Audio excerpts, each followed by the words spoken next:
हरे कृष्णा कृष्णा कृष्णा हरे हरे, हरे राम राम राम हरे हरे। जय राधा माधव कुंज बिहारी, गोपी जन वल्लभ गिरिवरधारी।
जगत गुरु श्रील प्रभुपाद की जगन्नाथ बलदेव सुभद्रा महारानी की श्री श्री राधा रमण लाल की राधा वल्लभ लाल की श्रीमद्भागवत महापुराण की सद्गुरुदेव भगवान की सुखदेव जी महाराज की श्री परीक्षित जी महाराज की गोवर्धन नाथ की सब संतन की सब भक्तन की सब विप्रण की द्वारिकाधीश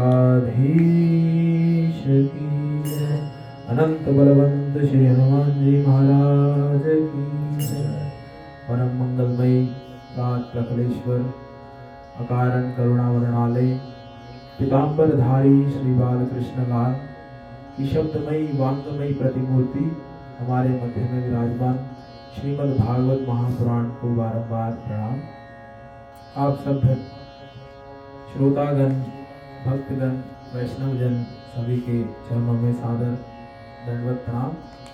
सभी मित्र भाई बंधु सखा सभी को हरे कृष्णा। आज हम तृतीय दिवस की कथा में प्रवेश करने जा रहे हैं। उससे पूर्व हमने प्रथम दिवस की कथा में श्रीमद् भागवत के महात्म्य की बारे में श्रवण किया और द्वितीय दिवस की कथा में भक्तों के चरित्र को स्मरण किया, श्रवण किया। महाराज जो कि जिनके मन में जिज्ञासा थी कि जिनकी 7 दिन में मृत्यु होने वाली थी, वो कह रहे हैं कि हे सुखदेव जी अभी कुछ ही दिन रह गए हैं मृत्यु को। सुखदेव मुनि, तो आप कृपया करके भगवान श्री कृष्ण के बारे में मुझे सुनाइए, उनकी लीलाओं के बारे में मुझे श्रवण कराइए, क्योंकि अभी मेरी मृत्यु निकट ही है। भगवान की लीलाओं के बारे में बताइए कि कैसे उन्होंने कंस का वध किया, कैसे उन्होंने ब्रज भूमि में अपनी दिव्य लीलाओं को किया और यदुवंशियों को कैसे द्वारिकापुरी में बसाया। ये सारे वो प्रश्न करते हैं। भगवान की कितनी पत्नियां थी और मैंने तो जल का भी परित्याग कर रखा है। मुझे इतना आनंद आ रहा है आपकी कथा श्रवण करने में।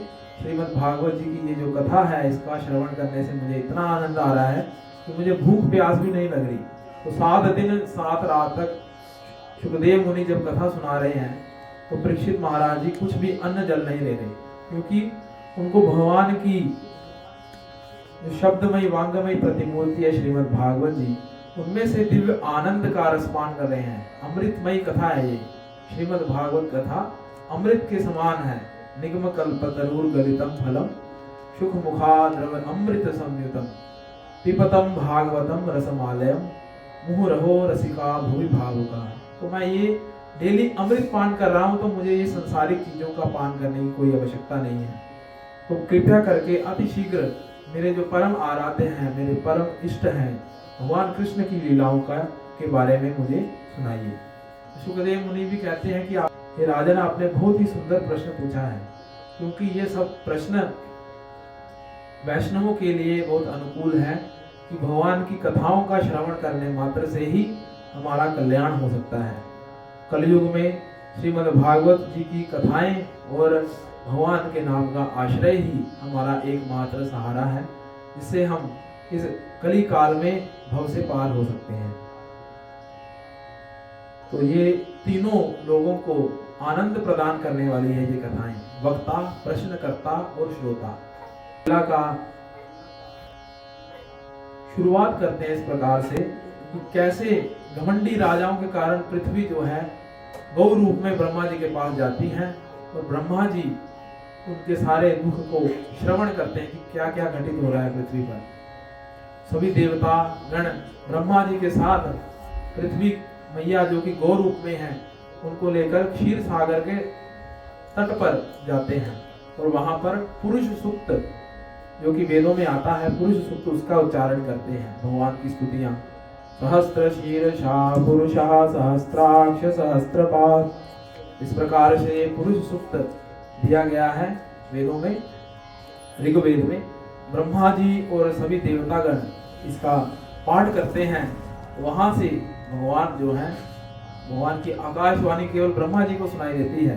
तो ब्रह्मा जी को भगवान कहते हैं कि हे ब्रह्मा जी, मैं जब समय आएगा तो मैं पृथ्वी पर अवतार लूंगा, और उससे पूर्व आप देवताओं को ये सजेशन दीजिए, ये ड्यूटीज लगाएं कि वो पूर्व ही यदुकुल में जाकर अलग अलग रूप में जन्म लें। तो भगवान के जन्म के पूर्व ही भगवान ये ड्यूटीज डिवाइड करते हैं और कहते हैं कि अनंत जो कि इनके ऊपर मैं शयन करता हूं, वो बलराम जी के रूप में प्रकट होंगे।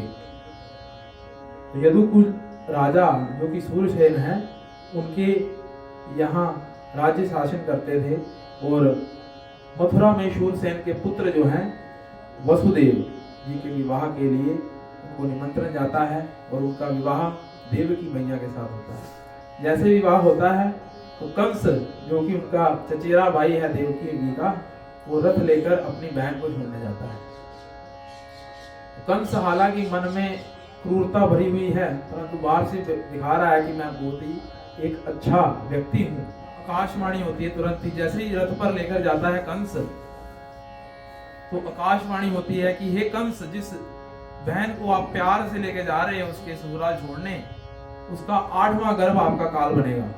तो कंस का प्रतिरूप जो असली रूप है वो सामने आता है, तो तुरंत ही अपनी तलवार को निकाल लेता है और देवकी को मारने के लिए तत्पर हो जाता है। तो ऐसे हम देखते हैं कि अलग अलग मुखौटे धारण किए हुए व्यक्ति इस संसार में कहीं घूम रहे हैं। एक तरफ वो अपने आप को बहुत ही अच्छा बताते हैं, और दूसरे पल में जब उनके विरुद्ध कोई कार्य किया जाता है तो वो असली अपना रूप प्रकट कर देते हैं। तो ये कंस के व्यवहार से हमें देखने को मिलता है। परंतु वसुदेव जी जो कि भगवान के पिता हैं, वसुदेव, वो क्या करते हैं, कंस को समझाते हैं अपनी बुद्धि के साथ, क्योंकि सिचुएशन को भी तो हैंडल करना है ना किसी तरह से। वो कहता है कि तुम्हारी कीर्ति को दाग लग जाएगा कंस, इतने यश को तुमने बनाया है अपने जीवन भर कार्य करके, लोगों की सेवा करके, वो यश को हानि पहुंचेगी तो उसको अपने यश की चिंता हो जाती है। तो उस करके वो जो देवकी है उनको छोड़ देता है। तुरंत ही वसुदेव जी उसको वचन देते हैं कि जैसे ही मेरे पुत्र जन्म लेंगे मैं आपके आगे अर्पित कर दूंगा। तो ये वचन सुन के कंस अति प्रसन्न होता है और उनको वहां से जाने के लिए बोल देता है। जैसे ही समय होता है तो वसुदेव जी के यहाँ प्रथम पुत्र जन्म लेता है। तो जैसे ही प्रथम पुत्र का जन्म हुआ तो वसुदेव जी जो सत्य परायण है, कभी भी असत्य का भाषण नहीं करते, ऐसा वचन देते हैं, और तुरंत ही वो बालक को कंस के यहाँ ले जाते हैं। कंस बहुत प्रसन्न होता है उनके वचन को सुन के, उनके कार्यों को सुन के कि ये सत्य प्रिय राजा है। उनके सत्य निष्ठ व्यवहार को देख करके कंस बहुत प्रसन्न होता है। कंस कहता है 8वां गर्भ मेरा काल है, परंतु प्रथम पुत्र से तो मुझे कोई हानि नहीं है, आप इसको ले जाइए। प्रसन्न चित्त होकर के कंस उसको भेज देता है। तुरंत ही वहां नारद जी आ जाते हैं, क्योंकि उसके पापों का घड़ा जल्दी भरेगा तो जल्दी उसकी मृत्यु होगी। तो नारद जी कहते हैं कंस को कि हे राजन, यदुकुल जो है राजा, वहां पर देवता प्रकट हुए हैं बहुत सारे, तो वो क्या पता कि कौन सा पहला है कौन सा 8वां है, उसकी तुम इसी में उलझे रहोगे तो क्या पता तुम्हारा कौन सा काल आ जाएगा। तो कोई भी बालक को मत छोड़ो, बाकी आगे तुम्हारे पर है, तुम्हारा जैसा व्यवहार होगा वैसे तुम्हारे को जो है सजा मिलेगी, या अगर काल जन्म लेगा तो तुम्हें मृत्यु के घाट उतार देगा। तो कंस भयभीत हो जाता है, तुरंत ही देवकी के राजमहल में जाकर के उस पुत्र का वध कर डालता है और उनको वसुदेव और देवकी मैया को बंदी बना लेता है। यमुना जी के किनारे कारागार में उनको बांध देता है जंजीरों के साथ। तो हर वर्ष उनके एक बालक का जन्म होता है। ऐसे कर करके वो 6 बालकों को मृत्यु के घाट उतार देता है। निर्दयी हो जाता है कंस और प्रजा में होने वाले सभी प्रकार के यज्ञ हवन अनुष्ठान बंद करवा देता है। कहता है कि मैं ही सब कुछ हूं।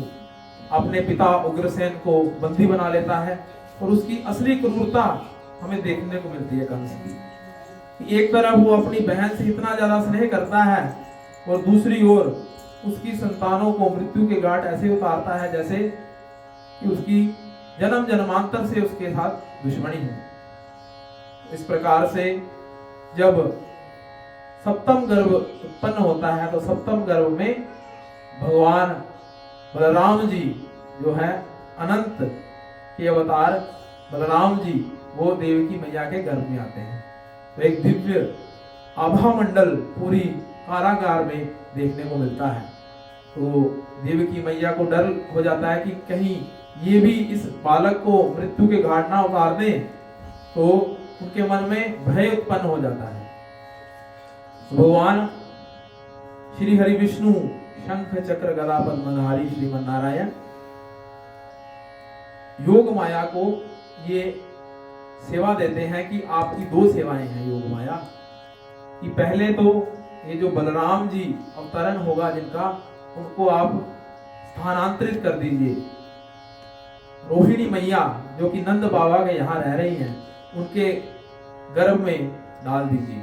और दूसरा कार्य आपको ये करना है, जब मेरा देवकी मैया के यहाँ जन्म होगा तो आपको यशोदा मैया के यहाँ पुत्री रूप में जन्म लेना है।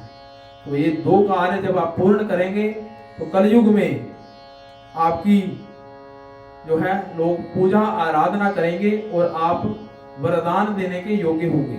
आपकी पूजा वैष्णवी, भद्रकाली और विजया के रूप में की जाएगी कलयुग में। तो ये चीजें को सुनकर जो है योग माया भगवान की सेवा में तत्पर हो जाती है और तुरंत ही बलराम जी को स्थानांतरित कर देती है देवकी मैया के गर्भ से रोहिणी मैया के गर्भ में। उसके पश्चात उनको लगता है कि ये गर्भपात हो गया। कंस को भी ये भयभीत होता है कि ये कैसे हो सकता है, ये असंभव है। परंतु कुछ समय के बाद वो चीजें ये भूल जाता है और दूसरी ओर रोहिणी के यहाँ वह बलराम जी का प्राकट्य होता है। बोले श्री बलराम जी महाराज की जय।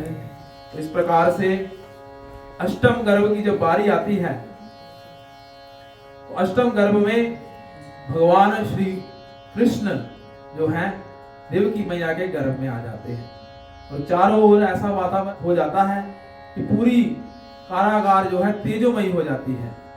उनके मुखमंडल पर, देवकी मैया के मुखमंडल पर एक दिव्य तेज उनको अनुभव होता है और ऐसी कांति प्रकट हो जाती है कि चारों ओर चमचमाते सितारे और देवतागण उन पर पुष्प वृष्टि करते हैं, पुष्प वर्षा करते हैं। देवता भी देवकी मैया की स्तुति करने उनके कारागार में आते हैं। इस प्रकार से जब कंस वहां पर आता है तो देवकी को देख करके ही उसके मन में दया आ जाती है, क्योंकि भगवान का जब हम दर्शन करते हैं तो हमारी सद्बुद्धि उजागर हो जाती है जैसे ही हम भगवान का दर्शन करते हैं। इसलिए कहा जाता है कि बार बार भगवान के श्री विग्रह का दर्शन कीजिए, हमारा जो दृष्टि दोष है, हमारे मन में जो अवगुण है वो दूर हो जाएंगे। तो कंस हालांकि देवकी को उसी क्षण मार भी सकता था, परंतु उसने ये ठीक नहीं समझा क्योंकि उसकी सद्बुद्धि वहां पर उजागर हो गई। उसके मन में ये विचार आने लगे कि ये स्त्री है, बहन है और गर्भवती भी है, तो ये मेरे माथे पर कलंक लग जाएगा। ऐसी सद्बुद्धि उसको विवाह के पश्चात नहीं आती थी क्योंकि वहां पर भगवान नहीं थे, परंतु यहाँ पर साक्षात परब्रह्म पूर्ण पुरुषोत्तम भगवान श्री कृष्ण देवकी मैया के गर्भ में होते हैं। उस कारण देवकी के दर्शन मात्र से ही उसको वो दर्शन का लाभ मिल जाता है जो हमें भगवान के दर्शन करने से मिलता है। बोले श्रीमन नारायण भगवान की। इस प्रकार से अलग अलग देवता देवकी मैया की गर्भ में उनके गर्भ की स्तुति करते हैं कि अजन्मा होने के बावजूद भी भगवान आपके गर्भ में आ रहे हैं, आप बहुत ही भाग्यशाली हैं। और सुंदर रोहिणी नक्षत्र में सारे तारे, दिशाएं, स्वच्छ वातावरण हो जाता है, नदियों में निर्मल जल बहने लग पड़ता है और सरोवर पूरी तरह से शीतल हो जाती है। रात्रि भी इस प्रकार से लगती है जैसे चारों ओर एक आनंद छाया होता है। संतों की जो यज्ञ कुंड थे उनकी अग्नियां स्वतः ही अपने आप ही प्रज्वलित हो जाती हैं। संत जन ब्राह्मण जन जो है वेद वाणी का उच्चारण करने लग पड़ते हैं और जो पुष्प जो है पौधों में पुष्प स्वतः उत्पन्न हो जाते हैं, चारों ओर सुगंधिमय वातावरण हो जाता है और हर किसी के मन में एक दिव्य आनंद का अनुभव होता है, एक दिव्य संतुष्टि का अनुभव होता है, क्योंकि भगवान वहां पर प्रकट होने वाले थे। तो जैसे ही देवकी मैया के गर्भ से भगवान उत्पन्न होते हैं तो वो एक चतुर्भुजी विष्णु रूप धारण कर लेते हैं, जिनके हाथों में शंख, चक्र, गदा और पद्म है। तो जैसे ही देवकी मैया उनका दर्शन करती हैं तो कहती हैं कि हे भगवान, आपका ये जो रूप है ये ध्यान की वस्तु है। चतुर्भुजी रूप क्या है? ध्यान की वस्तु, जिसका हम केवल ध्यान कर सकते हैं। परंतु अगर कोई देखेगा 4 हाथों वाला बच्चा तो वो हैरान हो जाएगा। तो आप द्विभुज रूप धारण कीजिए। तो भगवान कहते हैं मैंने ये रूप इसलिए धारण कर रखा है कि आपको पूर्व जन्म की आपकी जो किए गए 3 जन्म है आपके पूर्व के, उसको याद दिलाने के लिए ये रूप धारण किया है कि आप के पूर्व जो है जन्म में, प्रथम जन्म में आप प्रश्नी और सुतपा के रूप में आपका जन्म हुआ था। ब्रह्मा जी की आज्ञा से आपने 12,000 वर्ष तक तपस्या की और तपस्या से प्रसन्न होकर के जब मैं वहां प्रकट हुआ तो आपने ये वरदान मांगा कि आपको, हे भगवान, हम पर ये कृपा कीजिए कि हमें आप जैसा पुत्र प्राप्त हो। तो भगवान देखते हैं कि चारों ओर भगवान के समान तो कोई है ही नहीं। है कोई भगवान के समान? भगवान के समान कोई व्यक्ति हो ही नहीं सकता, क्योंकि भगवान में क्या है? षड ऐश्वर्य हैं। उसका भी वर्णन आएगा आगे कि भगवान के कौन कौन से ऐश्वर्य हैं जिस वजह से उनको भगवान कहा जाता है। तो कहते हैं कि भगवान को अपने समान नहीं मिला कोई भी, तो उन्होंने उस वरदान को 3 गुना कर दिया। 3 जन्म तक भगवान उनके यहाँ बालक रूप में जन्म लेते हैं। बोले भक्तवत्सल भगवान की जय। तो इतने वात्सल्य से परिपूर्ण है भगवान कि अपने भक्तों की जो है आज्ञा का पालन करते हैं। प्रथम अवतार में जब सुतपा और प्रश्नी के यहाँ प्रश्नी गर्भ के रूप में उत्पन्न होते हैं, द्वितीय अवतार में अदिति और कश्यप के यहाँ वामन के रूप में अवतरित होते हैं और तृतीय अवतार में वसुदेव और देवकी के यहाँ कृष्ण रूप में अवतार होते हैं। बोलिए बाल कृष्ण लाल की जय। भगवान का ये सुंदर अवतरण की कथा का श्रवण करने मात्र से ही हमें वो आनंद का अनुभव होता है जो हमें संसारिक कार्यों से नहीं मिल सकता। तो मनुष्य रूप में अवतरित होते हैं, परंतु लोग उनको मनुष्य समझने लग पड़ते हैं। कुछ लोग उस काल में भी थे, जैसे दुर्योधन, धृतराष्ट्र हैं, भगवान को सामान्य मनुष्य समझते थे। परंतु भगवत गीता में भगवान कहते हैं जन्म कर्म च मे दिव्यम एवं यो वेति तत्वता त्यक्त्वा देहे पुनर्जन्म नेति मामेति स्वार्जुना। मेरे जन्म और मेरे कर्म दोनों ही दिव्य हैं। जो इसकी जो है तत्व रूप से इसको जान लेता है उसका कभी पुनर्जन्म नहीं होता। तो इसीलिए हमारे आचार्य कहते हैं गुरु तत्व, कृष्ण तत्व को जानना बहुत महत्वपूर्ण है। तो जैसे भगवान चतुर्भुजी विष्णु के रूप से द्विभुज कृष्ण रूप धारण करते हैं, तो तुरंत ही भगवान एक सुंदर श्यामल वर्ण के शिशु के रूप में अपना आवरण बना लेते हैं और वसुदेव जी को आज्ञा करते हैं कि आप मुझे गोकुल में नंद राय के यहाँ छोड़ आइए और वहां पे उनकी एक बालिका का जन्म हुआ है, उसको ले आइए। वसुदेव जी कहते हैं कि ये जो जंजीरें मुझे लगी हुई हैं, यहाँ इतना कड़ा पहरा चल रहा है, इसका मैं क्या करूं?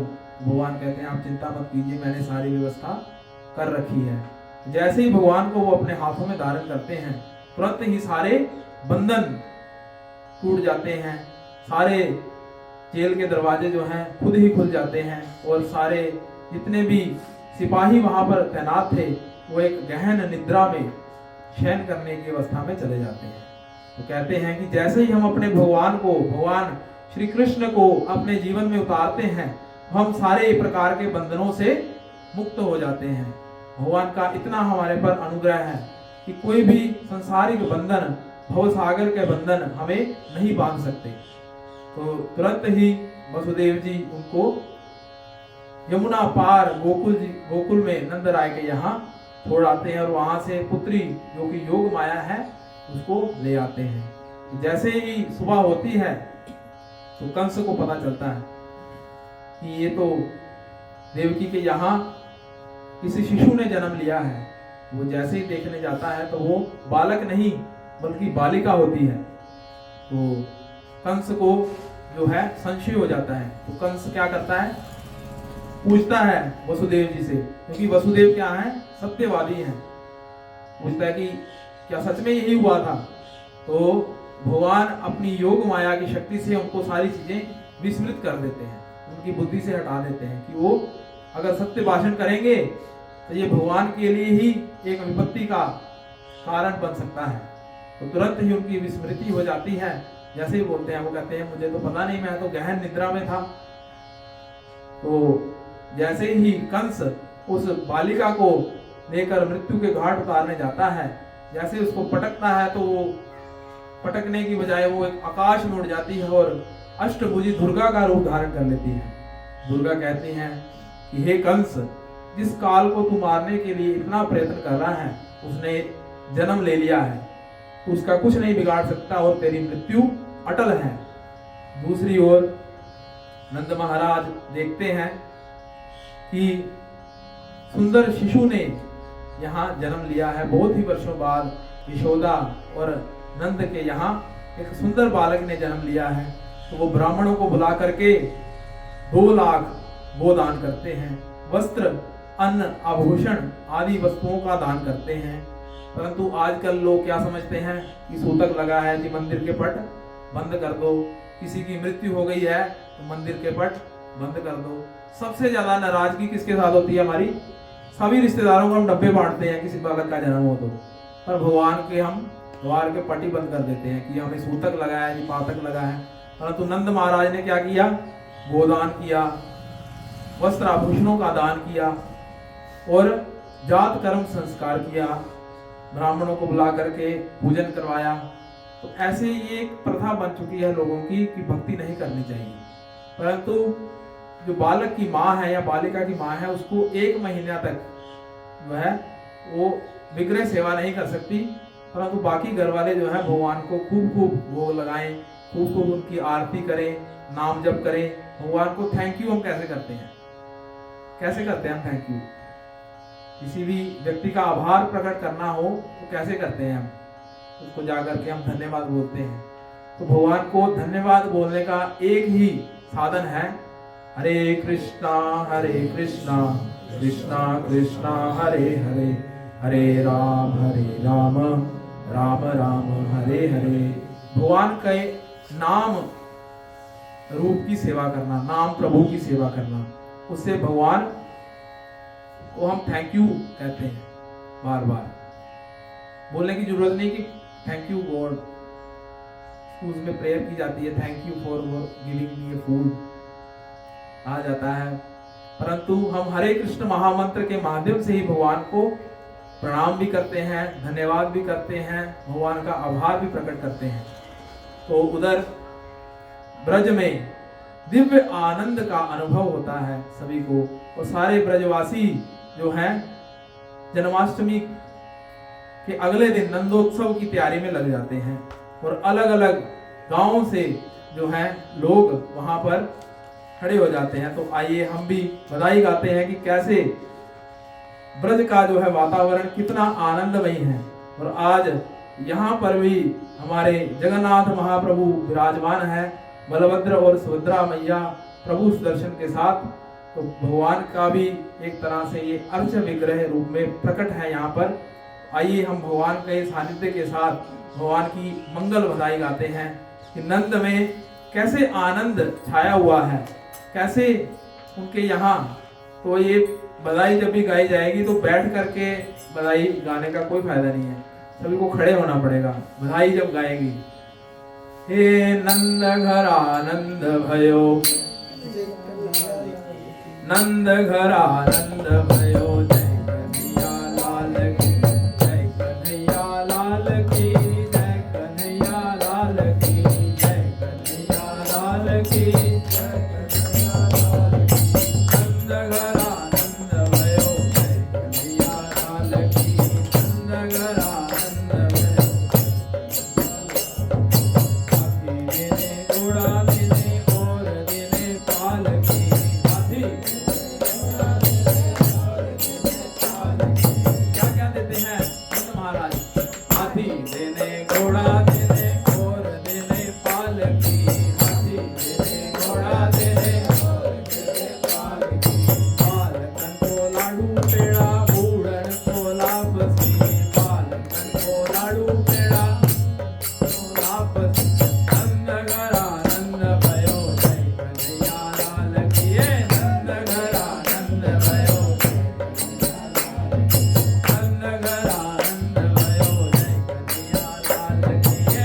जय, नंद बाबा के लाल की जय, यशोदा लाल की जय, आज के आनंद की जय, जगत गुरु श्रील प्रभुपाद की। आइए आगे की कथा का श्रवण करते हैं। बहुत ही आनंदमयी वातावरण हो जाता है। उधर से कंस जो है चिंता में पड़ जाता है कि कहीं सच में तो नहीं मेरे काल ने जन्म ले लिया है। तो वो योजना बनाता है, अलग अलग असुरों को बुलाता है। सबसे पहले बुलाता है पूतना को। जब भगवान 6 दिन के होते हैं तो पूतना का वध करते हैं और फिर उसके बाद तृणावत जो कि भवंडर के रूप में आता है, तो भगवान अपना वजन इतना ज्यादा कर लेते हैं कि उसे उठाया नहीं जाता। तो उसका भगवान संहार करते हैं और फिर उसके बाद भगवान का सुंदर नामकरण संस्कार होता है। हम जल्दी जल्दी इस कारण से कर रहे हैं क्योंकि आज विश्राम दिवस है और केवल इनको प्रणाम मात्र करते हैं लीलाओं को, क्योंकि त्रिदिवसीय ये कथा थी और आज अंतिम दिवस है और इसके विश्राम की ओर हम बढ़ रहे हैं। भगवान का नामकरण करते हैं गर्ग मुनि। यदुवंशी उनके कुल गुरु हैं गर्ग मुनि। तो गर्ग मुनि बलराम जी का नाम और भगवान श्री कृष्ण का नाम उनकी गौशाला में नामकरण करते हैं और सुंदर नाम उनको प्रदान करते हैं। जो रोहिणी के यहाँ उनकी गोद में विराजमान है उनको कहते हैं इनका नाम होगा राम, परंतु बल अति बल के कारण, बलाधीश होने के कारण इनका नाम बलराम रूप से विख्यात होगा। और ये जो यशोदा के यहाँ इनकी गोद में विराजमान है, ये सर्वाकर्षक हैं, सबको आनंद देने वाले हैं और सबका मन को आकर्षित कर लेते हैं अपनी तरफ। इसलिए इनका क्या नाम रखा जाएगा? कृष्ण। बोलिए बलराम जी महाराज की, बाल कृष्ण लाल की। इसके बाद भगवान सुंदर माटी खाने की लीला करते हैं और वहां पर भगवान यशोदा जी को अपने विराट रूप का दर्शन कराते हैं, क्योंकि मुख में ही सारा ब्रह्मांड जो है वास करता है। और उनकी जो है विस्मृति भी करा देते तुरंत ही भगवान की, कहीं ये मुझे भगवान रूप में स्वीकार ना कर ले, कहीं इनका वात्सल्य भाव ना खत्म हो जाए। अगर इनको पता चल गया कि मैं सचमुच में स्वयं गोलोक से अवतरित कृष्ण हूँ, तो ये मुझे क्या करेगी माता, मंदिर में जाकर के पुजारी को सौंप जाएंगी। तो वहां पर पुजारी भोग लगाता रहेगा, 2 टाइम 3 टाइम आरती करता रहेगा और मेरा जो प्रयोजन है यहाँ आने का, वात्सल्य भाव ग्रहण करने का, ये खत्म हो जाएगा। भगवान तुरंत ही ये सारी लीला की विस्मृति करा देते हैं। फिर यशोदा मैया भगवान को उखल से बांधती है। बहुत ही दिव्य लीला है ये दामोदर मास की लीला। नमामीश्वरं सच्चिदानंद रूपम लसत्कुंडलं गोकुले व्रजमानं यशोदाभियोलुखलाघवमानं परामृष्टमत्यन्ततो धृत्य गोप्या। उन ईश्वर को प्रणाम करते हैं जो सच्चिदानंद स्वरूप है और उन्होंने लसत कुंडलम गोकुले व्रजमानम यशोदाभियोलुख लाघवमानम परामृष्टमत्यं ततो धृत्य गोप्य। यशोदा मैया द्वारा उखल से बांधे गए बहुत ही शरारती थे भगवान बचपन में। तो भगवान जैसे दूध पीने के लिए यशोदा मैया के पास आते हैं तो उनके चूल्हे पर लगा हुआ दूध जो चूल्हे पर उबलने के लिए रखा है वो उबल कर बाहर आ जाता है। दूध ये सोचता है कि भगवान कभी भी मेरा पान तो नहीं करते, तो मैं भी मृत्यु के घाट उतर जाता हूँ, तो अपने आप को अग्नि में भस्म कर देता है। तो हमारा जीवन परंतु ऐसा नहीं है। अगर हमें भगवान नहीं स्वीकार करते तो हम कहते कोई बात नहीं, कल कर लेंगे मंगल आरती, आज तो भगवान ने हमें स्वीकार नहीं किया, भगवान की इच्छा नहीं हुई, कल माला जब कर लेंगे हरे कृष्ण महामंत्र की। आज पता नहीं कब, इस जन्म में तो पता नहीं मिलेंगे कि नहीं मिलेंगे, अगले जन्म तक वेट कर लेते हैं। परंतु दूध ने क्या किया, तुरंत ही अपनी मृत्यु जो है निश्चित कर ली और उबल के चूल्हे की आग में अपने आप को भस्म कर लेता है कि भगवान का ध्यान जो है मेरी तरफ हो। तो जैसे ही यशोदा मैया देखती हैं कि ये जो पद्मगंधा गाय का दूध है ये जल के भस्म हो रहा है तो दूध उबलना अच्छा नहीं होता, माताएं ये कहती हैं। तो उस वजह से वो भगवान को साइड पे रख करके जो है दूध को बचाने जाती हैं। भगवान को बहुत क्रोध आता है, भगवान बहुत ही उद्यमी है। भगवान ये सीधे साधे नहीं है हमारे बाल कृष्ण लाल, बहुत नटखट है। जो भी वो दूध मथ रही थी दही हांडी से, और जितना भी माखन किया था एकत्रित, सारा भगवान सारे मटके फोड़ देते हैं। तो यशोदा मैया जब दूध को बचा के आती हैं तो देखती हैं भगवान क्या कर रहे हैं। तो देखा कि पूरे घर का वातावरण खराब कर दिया। जब देखते हैं हम माताएं हमारी पूरा दिन कार्य करती रहती हैं, और उनके बालक जो नटखट हैं, अभी छोटे ही हैं, कोई कपड़ा उधर फेंका हुआ है, कोई कपड़ा उधर फेंका हुआ है, कपड़े मिलते हैं ना, घर की सफाई हो रही है। तो माताओं को बहुत दुख होता है, बहुत क्रोध आता है अपने बालकों पर। वो क्या करती हैं, अपने दिव्य श्लोकों का उच्चारण करती हैं, जिससे उनको दिव्य आनंद का अनुभव होता है और वो परम समाज में चले जाते हैं। फिर जो महाभारत का वहां पर संग्राम युद्ध होता है वो देखने लायक होता है। दे दनादन लाठी से मैया भगवान को जो है पखारने के लिए, भगवान की सेवा करने के लिए लाठी को उठा लेते हैं। ये उद्यमी लाला, तूने तो मुझे बहुत दुखी कर रखा है। आज तो तुम्हारे, पहले तो मैं लोगों से सुनती थी कि तुमने उसका माखन चोरी कर लिया, उस गोपी के घर माखन चोरी कर लिया, आज तो तुमने घर में ही उद्यम मचा दिया। ये बात सही नहीं है। तो भगवान जो है भागते हैं। यशोदा मैया ने हाथ में लाठी ली होती है और भगवान आगे आगे, यशोदा मैया पीछे पीछे। 80 वर्ष की यशोदा मैया है, थक हाफ करके सीढ़ियों पर बैठ जाती है। लाला मैं अभी थक गई हूं, बस तू मेरे पास आ जा। भगवान को दया आ जाती है, मेरी मैया तू मेरी इतनी सेवा करती है, मैं उनको कष्ट ना दूं। एक वृक्ष के पीछे भगवान खड़े होते हैं, परंतु भगवान नहीं आते पास में, क्योंकि उनके हाथ में क्या होता है, लाठी।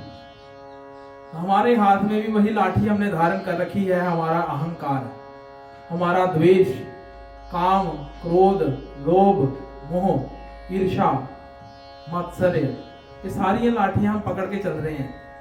भगवान चाहते हैं हमारे पास आना, परंतु हमारे हाथ में वो लाठी देख करके वो भगवान डर जाते हैं।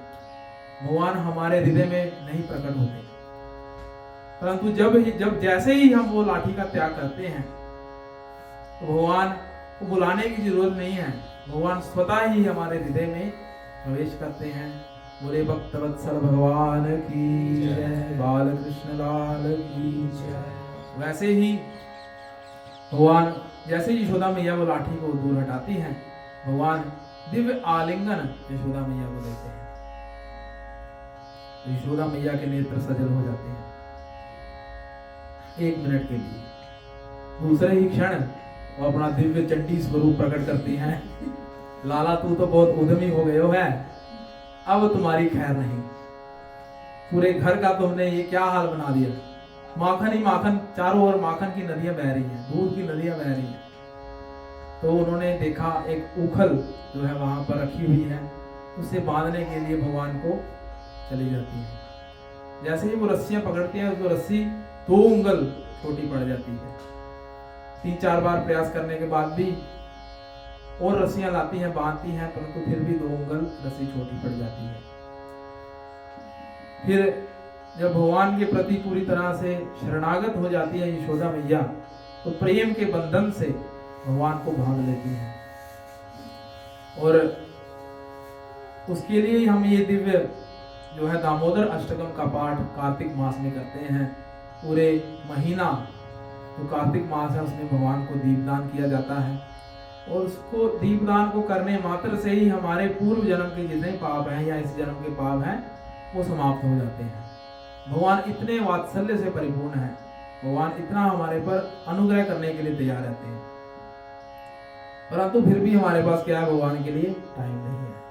किसी को भी कहो केवल 1 माला हरे कृष्ण महामंत्र कर लीजिए, तो कहेगा प्रभु जी मेरा अभी बिजनेस में मैं इतना ज्यादा बिजी होता हूँ, मेरे पास टाइम नहीं होता। माताएं कहती है हमारे गृहस्थी में इतना ज्यादा बर्डन है, सुबह से लेकर शाम तक हमारे लिए इतना काम होता है कि अभी घर की व्यवस्था इतनी ज्यादा सही नहीं चल रही, तो हम मालाएं नहीं कर सकते। हमारे पास भगवान के मंदिर में आने के लिए भी समय नहीं होता। तो भक्त लोग क्या करते हैं, मंदिर अगर कोई नहीं आ रहा तो भक्त लोग खुद उसके पास जाते हैं, ये लीजिए भगवत गीता। फिर भी वो कहते हैं सॉरी हम नहीं ले सकते, हमारे पास पैसे नहीं है, जेब में 10,000 पड़ा है, परंतु 250-300 की भगवत गीता लेने के लिए भी उनके पास पैसे नहीं है।